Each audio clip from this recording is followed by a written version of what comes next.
ছাত্র জনতার উপর নির্বিচারে গুলি, স্বৈরাচারী খুনি হাসিনার ও তাদের দোসরের বিচারের দাবিতে সৈয়দপুর বিএনপি আয়োজিত আজকের অবস্থান কর্মসূচি সম্মানিত সভাপতি, উপস্থিত সিনিয়র নেতৃবৃন্দ ও বিভিন্ন অঙ্গ সংগঠনের নেতৃবৃন্দ, আমার সামনে উপস্থিত প্রিয় সৈয়দপুরবাসী সকলের প্রতি আমার সালাম, আসসালামু আলাইকুম। আপনারা জানেন প্রচলিত একটা কথা আছে, মানিদের মান নাকি পাহাড় সমান, তাদেরকে জুতা মারলেও তাদের নাকি ক্ষতি হয় না।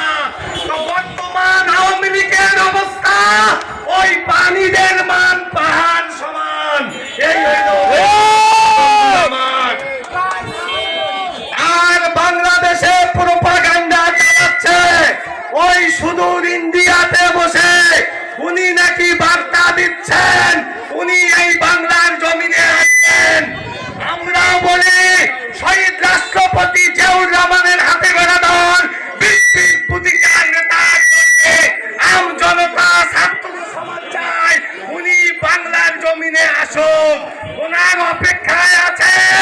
সর্বপ্রথম আমাদের পিলখানার 57 জন অফিসার হত্যার হুকুমদাতার 1 নম্বর আসামি। দ্বিতীয় আছে হেফাজতে ইসলামের আমাদের কোরআনের পাখিকে তার হুকুমে পাখিদের মতো গুলি করা হয়েছে।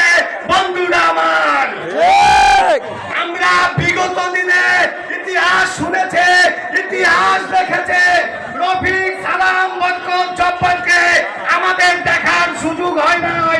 আমরা 24 সালে আবু সাইদদেরকে দেখছি।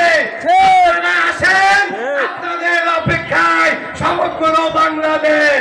বড় ভাই বলতেছে সময় সংক্ষিপ্ত,